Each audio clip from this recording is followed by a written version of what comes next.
Welcome to Al Hadi Foundation School.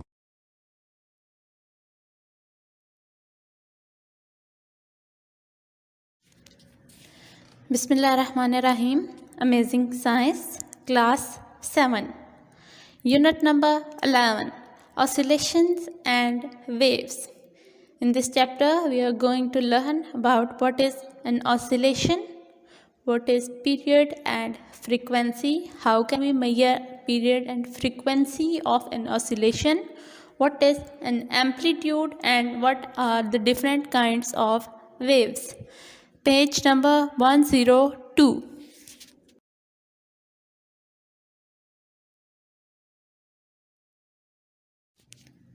Page number 103. Vibrations and the waves. They play an important part in our everyday lives. Vibrations और waves यानी लहरें वजह बनती हैं और हमारी ज़िंदगी में अहम किरदार अदा करने की वजह बनती हैं. We see light waves. हम रोशनी की लहरों को देखते हैं. Scattered from the object around us, जो हमारे इर्द गिर्द मौजूद चीज़ों से टकराकर फैल जाती हैं. We hear sound waves. हम आवाज़ की लहरों को सुनते हैं. Wherever we go, जहाँ कहीं पर हम जाते हैं. Some, कुछ, like music, जैसे मौसीकी, are pleasant, खुशगवार होती हैं. But others are irritating and dangerous, लेकिन दूसरी गैर खुशगवार और ख़तरनाक होती हैं. We can use radio waves. हम रेडियो वेव्स को इस्तेमाल करते हैं to send information in the form of television program. मालूमात को टेलीविज़न प्रोग्राम के ज़रिए एक जगह से दूसरी जगह भेजने के लिए. We can use microwaves to cook food. हम खाना पकाने के लिए माइक्रोवेव्स का भी इस्तेमाल करते हैं.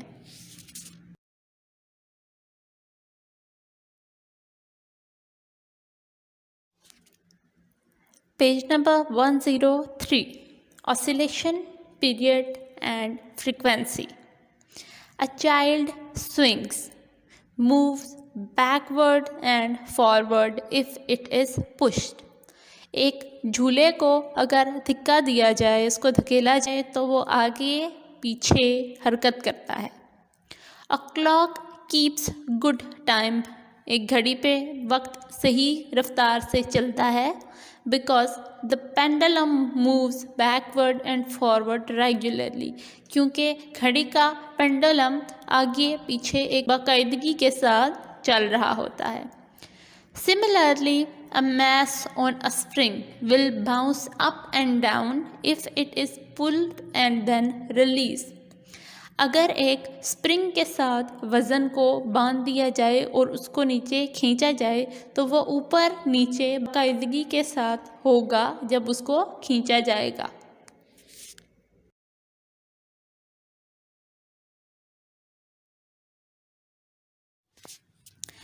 This to and fro movement is called an oscillation.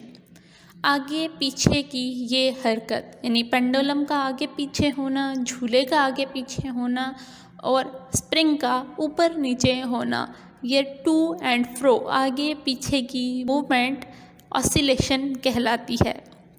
Because oscillations are regular, क्योंकि जो ऑसिलेशन है वो बाकायदगी से हो रही हैं. They can be used for timing. इनको वक्त के लिए इस्तेमाल किया जा सकता है. The time taken for one complete oscillation, वो वक्त जो एक ऑसिलेशन मुकम्मल होने में लगता है, इज़ कॉल्ड अ पीरियड. वो एक पीरियड कहलाता है.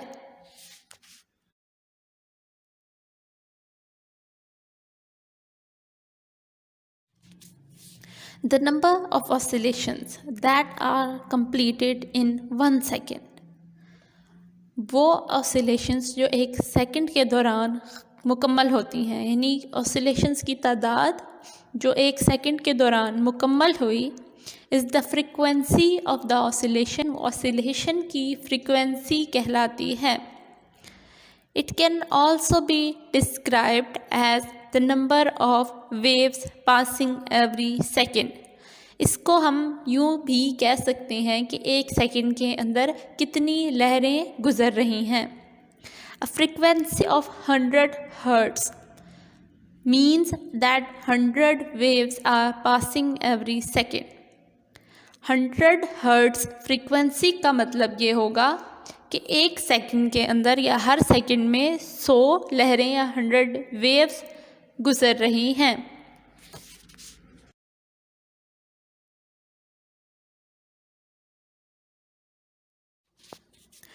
फॉर एग्ज़ाम्पल, मिसाल के तौर पर, if the period of a pendulum is 1/2 a second, half a second. मिसाल के तौर पर अगर एक पेंडुलम का पीरियड हाफ सेकेंड है, it will make 2 complete swings in 1 second. तो वो पेंडुलम 2 स्विंग्स के 1 सेकेंड में कंप्लीट करेगा. वी कैन सी दैट, हम देख सकते हैं, फ्रीक्वेंसी इज इक्वल टू 1/पीरियड. 1/पीरियड. फ्रीक्वेंसी फाइंड आउट करने के लिए हम क्या करेंगे, हमें पीरियड का पता है कि ए पेंडुलम का पीरियड हाफ सेकेंड है. 1 सेकेंड, एक पूरा सेकेंड जो होता है वो हमारे पास जो है उसको हम हाफ करेंगे, और हाफ सेकेंड जो है हमारे पास वो है हमारे पास पीरियड. फ्रीक्वेंसी फाइंड करने के लिए हमारे पास जो सेकेंड हमें पीरियड पता है हाफ सेकेंड, उसको हमने डिवाइड करना है 1 से, हमारे पास फ्रीक्वेंसी आ जाएगी. फ्रीक्वेंसी को मेजर किया जाता है इन हर्ट्ज़, और 1 hertz is equal to 1 cycle per second. यानी एक पूरे सेकंड में जो साइकिल कंप्लीट होता है, 1 सर्कल कंप्लीट होता है, वो 1 हर्ट्ज़ के बराबर होता है.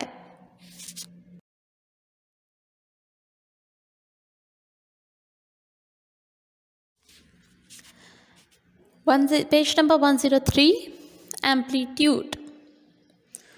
A simple pendulum can be made. एक सादा पेंडुलम बनाया जाता है या बनाया जा सकता है bye hanging a Bob on a length of string.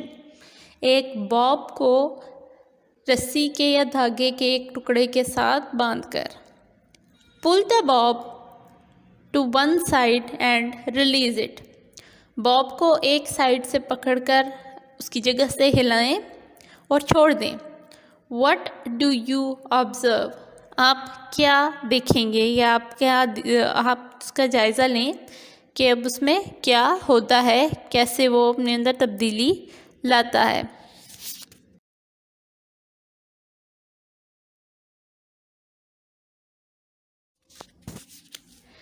When the bob is released, जब बॉब को छोड़ा जाता है, इट बिगिनस टू ऑसिलेट. तो उसने ऑसिलेशन स्टार्ट कर दी, यानी उसने आगे पीछे मूवमेंट शुरू कर दी. ड्यूरिंग ईच ऑसिलेशन, हर ऑसिलेशन के दौरान, pendulum loses energy due to friction and size. Pendulum energy release करता है फ्रिक्शन की वजह से और अपने साइज़ की वजह से, और एम्पलीट्यूड और अपने एम्पलीट्यूड की वजह से of the swing gets less. Swing आहिस्ता होना शुरू हो जाएगा, यानी बॉब ने जो पहले तेज़ ऑसिलेशन स्टार्ट की थी वो अब आहिस्ता होने लग जाएंगी. अनटिल इट इवेंचुअली स्टॉप्स, यहाँ तक कि वो आहिस्ता होते होते रुक जाएगा. However, ताहम the period of the pendulum does not change. Pendulum का पीरियड जो है वो चेंज नहीं होगा.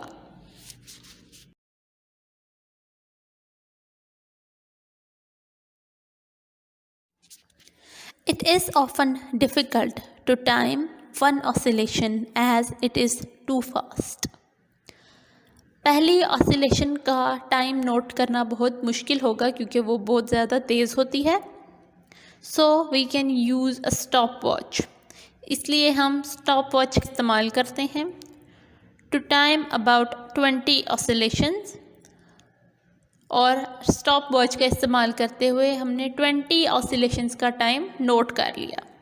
And then calculate average for 1। अब जो हमने 20 ऑसिलेशंस का टाइम नोट किया है, हम उन 20 ऑसिलेशंस का एवरेज लेंगे और हम 1 ऑसिलेशन का टाइम कैलकुलेट कर लेंगे, निकाल लेंगे।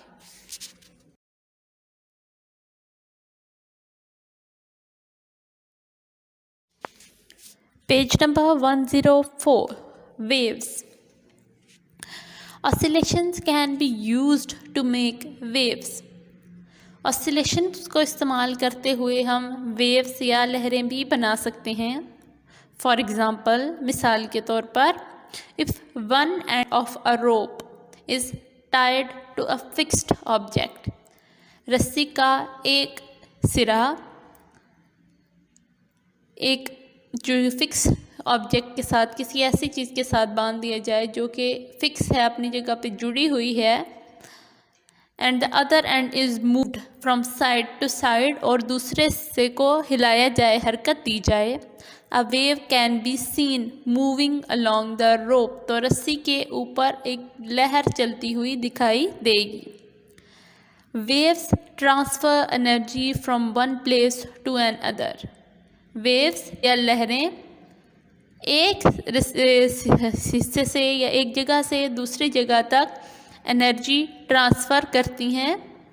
When we shake the rope, जब हम रस्सी को हिलाते हैं, we put energy on it, हम उस पर एनर्जी लगाते हैं। This energy is moving with a wave, जो एनर्जी हमने उस रोप पे, रस्सी पे लगाई है, वो एनर्जी वेव के साथ साथ मूव कर रही है।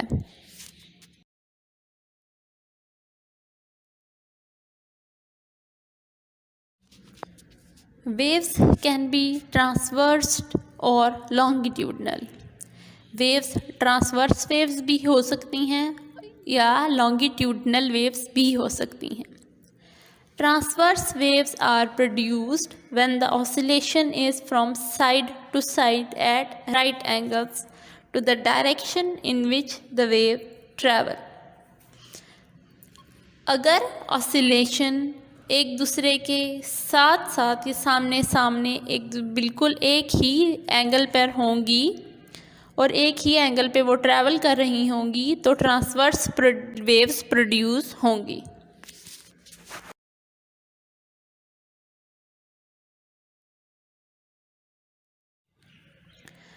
Page number 104, longitudinal waves. If one end of a spring is fixed to a wall, अगर स्प्रिंग का एक सिरा दीवार के साथ जोड़ दिया जाए, and other end is pulled backward and forward, और दूसरे सिरे को आगे पीछे खींचा जाए, a wave will be seen travelling along the spring, तो स्प्रिंग के ऊपर एक वेव या एक लहर चलती हुई दिखाई देगी। Each wave is a compressed section, हर एक लहर या हर एक वेव एक दबा हुआ, कंप्रेस्ड यानी दबा हुआ हिस्सा होगी, followed by a stretched one section, जिसको एक खुले हुए हिस्से ने जोड़ है दरमियान में आ रहा होगा, यानी हर एक दबे हुए हिस्से के साथ आगे एक खुला हिस्सा आ रहा होगा। Waves produced by these backward and forward movements are called longitudinal waves. वो वेव्स या वो लहरें जो इस तरह आगे पीछे पैदा होने वाली मूवमेंट्स से बनती हैं, वो लॉन्गिट्यूडनल वेव्स कहलाती हैं। The waves on the spring and sound waves are longitudinal waves. Spring पर पैदा होने वाली वेव्स और साउंड वेव्स longitudinal waves कहलाती हैं। The oscillations producing them are in the same direction as the motion of the waves. वो oscillations जो longitudinal waves को पैदा कर रही हैं या उन्हें बना रही हैं, उनकी डायरेक्शन भी लॉन्गिट्यूडनल वेव्स की डायरेक्शन की तरह ही है, एक ही डायरेक्शन में है। The squashes are called compressions and the stretches are called rarefactions. Spring के दबे हुए जो हिस्से हैं जो कंप्रेस हो रहे हैं, वहाँ पे कंप्रेशन हो रही है, और जो हिस्से खुल रहे हैं, जब स्प्रिंग खुलेगा तो वो स्ट्रेचिंग जो है वो कहलाएगी rarefaction.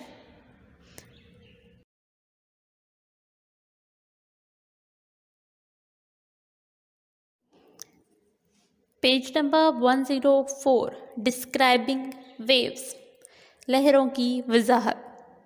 The wavelength is the distance between two wave fronts. दो लहरें हैं, उनका जो सामने का हिस्सा है उन दोनों के बीच का डिस्टेंस, दो लहरों के सामने का या दो लहरों के दरमियान का हिस्सा जो उनका फासला है वो कहलाता है wave length. The speed of a wave tell us how far each wave front moves in 1 second, के 1 सेकेंड के अंदर वेव की जो स्पीड है वो हमें ये बताती है कि 1 सेकेंड के अंदर जो वेव फ्रंट है वो कितनी मूवमेंट करता है। स्पीड कैसे हम कैलकुलेट कर सकते हैं? The speed of wave can be calculated by the given formula. Speed is equal to distance travelled by wave divided by the time taken. हम जितना डिस्टेंस वेव ने ट्रैवलिंग में लिया है उसको टाइम जो टेकन जितने टाइम में लिया है उससे डिवाइड करेंगे तो हमारे पास वेव की स्पीड आएगी। The wavelength tells us the distance between two peaks or two troughs. Wavelength हमें ये भी बताता है कि एक वेव है, उस वेव के बीच में दो जो पीक्स बनती हैं, अब उन दोनों पीक्स का जो ट्रफ्स हैं उन दोनों का क्या डिस्टेंस है या फिर टू पीक्स का क्या डिस्टेंस है। क्रस्ट का डिफरेंस और ट्रफ्स का डिफरेंस हमें वेवलेंथ बताता है।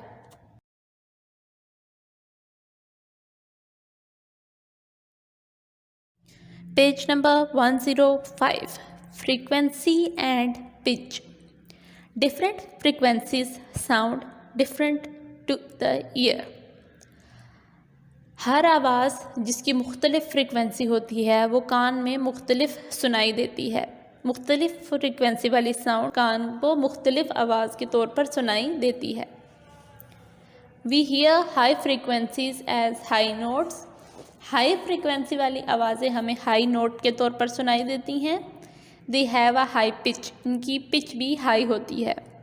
We hear low frequencies as a low note, जबकि लो फ्रीक्वेंसी की आवाज़ें हमें लो नोट के तौर पर सुनाई देती हैं। And they have a low pitch, और इनकी पिच भी लो यानी कम होती है।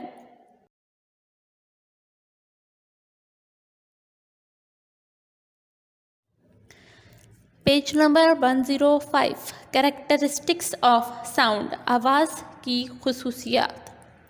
म्यूज़िकल इंस्ट्रूमेंट, मौसीकी के औज़ार, makes sound which are pleasing, ऐसी आवाज़ पैदा करते हैं जो कि खुशगवार होती है। If you strike a drum gently with a drum stick, अगर आप एक छड़ी की मदद से ड्रम को आहिस्ता से बजाएंगे, it makes a soft sound, तो वो एक हल्की आवाज़ पैदा करेगा।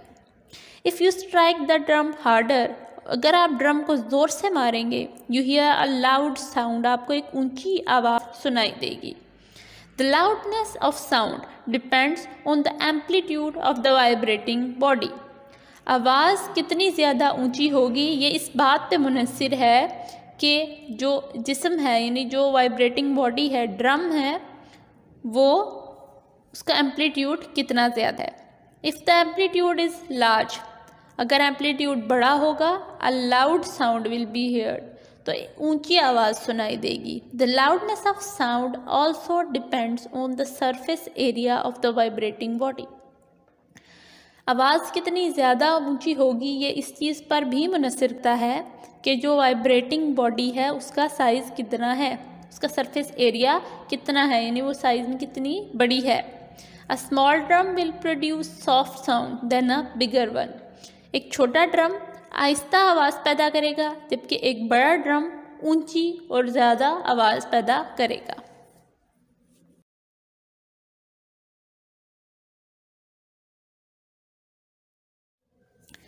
Page number 105 frequency ranges. Different animals produce and hear sounds of different frequency ranges. मुख्तलिफ जानवर मुख्तलिफ फ्रीक्वेंसी की आवाज़ पैदा करते और सुनते हैं कि रेंज मुख्तलिफ होती है, जैसे कि humans produce 500 to 2500 hertz sounds, whereas they can hear 50 to 20,000 hertz sound. इसी तरह डॉग, कैट, पोपाइस, ग्रास हॉपर और रैट मुख्तलिफ फ्रीक्वेंसी की साउंड प्रोड्यूस करते हैं, जबकि ये मुख्तलिफ फ्रीक्वेंसी की साउंड सुनते हैं.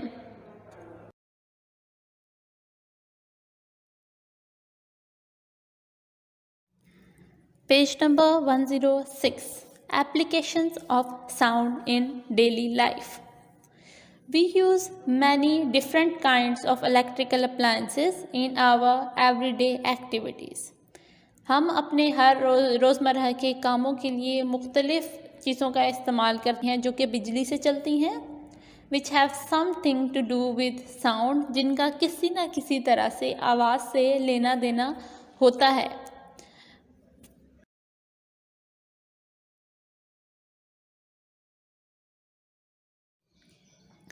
Electric doorbells. When the switch of doorbell is pressed, जब घंटी का बटन दबाया जाता है, the circuit is closed, तो सर्किट मुकम्मल हो जाता है, and the current begins to flow through the solenoid, और जो करंट है वो सोलेनॉइड से गुजरना शुरू कर देता है. The hammer begins to vibrate. जो डोरबेल का हैमर होता है वो वाइब्रेशन स्टार्ट करता है. स्ट्राइकिंग द गोंग, जब वो हैमर वाइब्रेट करता है तो वो गोंग से स्ट्राइक करता है, गोंग को लगता है, and the bell continues to ring, और घंटी बजना शुरू हो जाती है. As long as the push button is press, जब तक बटन को दबाकर रखा जाए.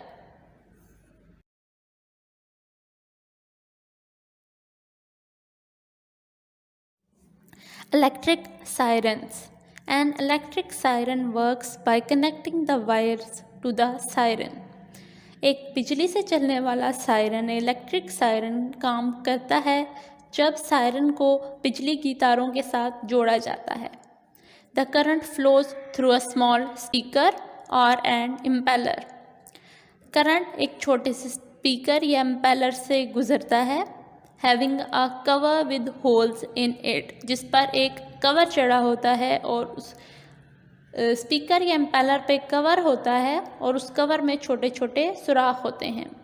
एज द इम्पेलर स्पिन, जब इम्पेलर घूमता है, इट पुशेस आउट एयर, ये हवा को बाहर धकेलता है, and causes deep and loud sounds, तो कवर में मौजूद सुराखों की वजह से बहुत ज़्यादा गहरी और ऊंची आवाज़ें सुनाई देती हैं.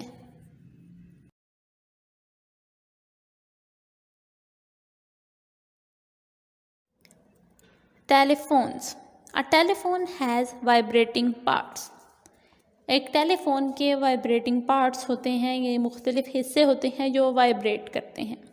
अ डिस्क, एक डिस्क होती है. द माउथ पीस, जो कि माउथ पीस में मौजूद होती है. And one in the ear piece, एक डिस्क माउथ पीस में और एक डिस्क ईयर पीस में मौजूद होती है. That turn voice sound into electrical signal.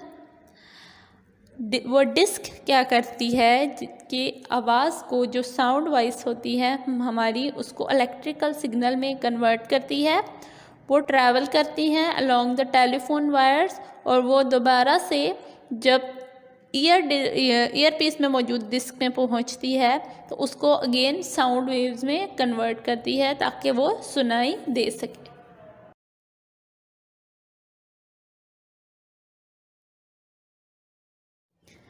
Radios and stereos. At the radio station, the sound waves of a program go into a microphone that has an electric current running through it. Radio station में किसी भी programme की sound waves को एक microphone से गुजारा जाता है जिसमें से इलेक्ट्रिक करंट गुजर रहा होता है. These sound waves create vibration in the currents as they travel through wires to the control room. ये साउंड वेव्स जब माइक्रोफोन के अंदर पहुंचती हैं तो उसमें मौजूद जो करंट है उसके अंदर वाइब्रेशंस पैदा कर देती हैं. In the control room, technicians control their volume and send them out through a transmitter.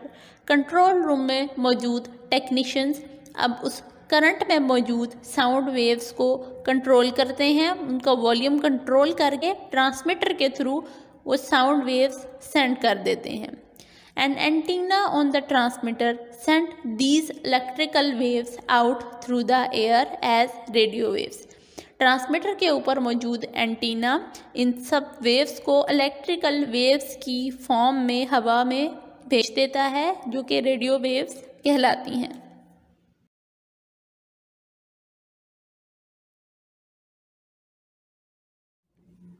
The radio in your home has an antenna. आपके घर में जो रेडियो होता है उस पर भी एक एंटीना होता है that picks up these waves, जो हवा से इन रेडियो वेव्स को लेता है from many stations at the same time. मुख्तलिफ स्टेशन से आने वाली रेडियो वेव्स को एक ही टाइम पे वो वसूल करता है. By turning the turning dial, you can select the station you want to listen. और टर्निंग डायल यानी घुमाने बटन को घुमाकर आप अपनी मर्ज़ी के स्टेशन पर को मुंतखब कर सकते हैं जिसे आप सुनना चाहते हैं.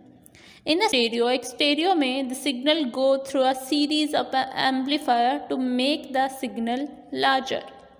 स्टीरियो में एम्पलीफायर्स का एक सीरीज होती है जो कि सिग्नल्स को बड़ा कर देती हैं. It can be used to drive a pair of speakers, और इसको बहुत से स्पीकर्स एक ही वक्त पर चलाने के लिए इस्तेमाल किया जाता है.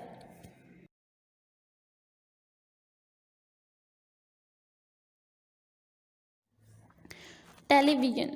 A television station broadcasts a program by converting sound and video program into a radio frequency.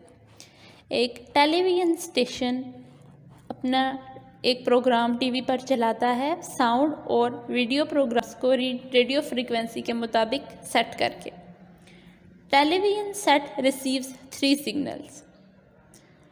Television set इन सिग्नल्स को रिसीव करता है and turns them into sound and video, और फिर उन सिग्नल्स को दोबारा साउंड और वीडियो सिग्नल में कन्वर्ट कर देता है. The radio frequency into image, और उनको इमेज की जो रेडियो फ्रीक्वेंसी है उसके अकॉर्डिंगली सेट कर देता है.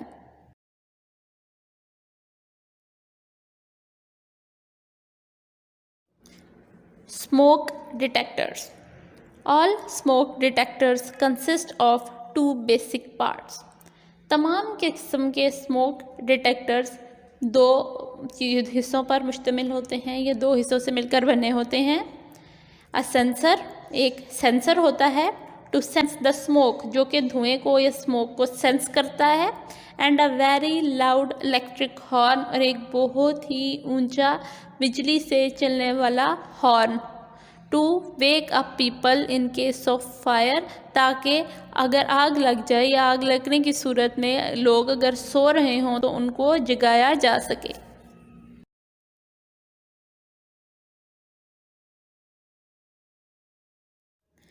Safety alarms.